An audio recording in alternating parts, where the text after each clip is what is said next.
আমরা উচিতপুর বাজার থেকে রওনা হয়েছি। উচিতপুর দেখেন, এখানে একটা সম্ভবত এটা অটো রাইস মিল। কত বড় দেখেন রাইস মিল, যেহেতু কবুতর বসে আছে নিশ্চিত এটা রাইস মিল। রাইস মিল,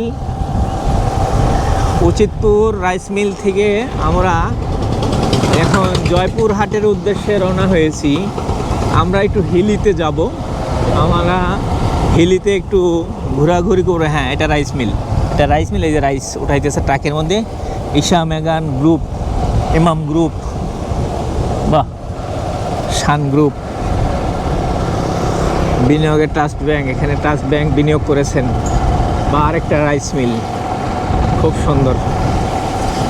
এখানকার যত রাইস, তো মিল তো অবশ্যই থাকতে হবে অ্যাভেলেবেল, তাহলে কেমনে হবে।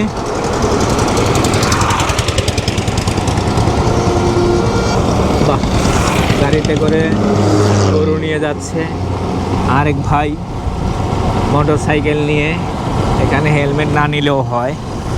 এখানকার পুলিশগুলো অনেক ভদ্র আছে, অতটা করে না ওরা।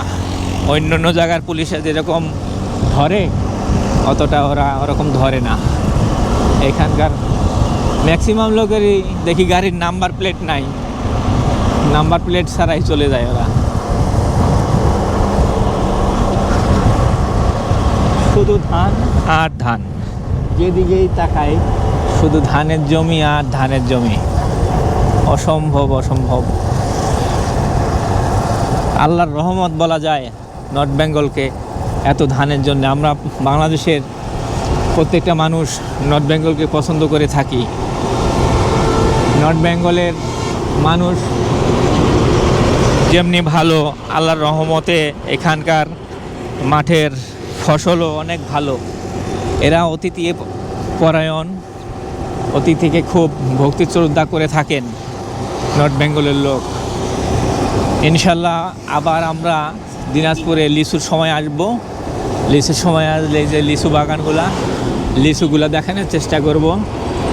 আমার ভিডিও যদি ভালো লাগে আপনারা একটা লাইক, কমেন্টস এবং সাবস্ক্রাইব করে রাখবেন। ফুলবাড়ি 17 কিলোমিটার এখনও সামনে আছে আমাদের।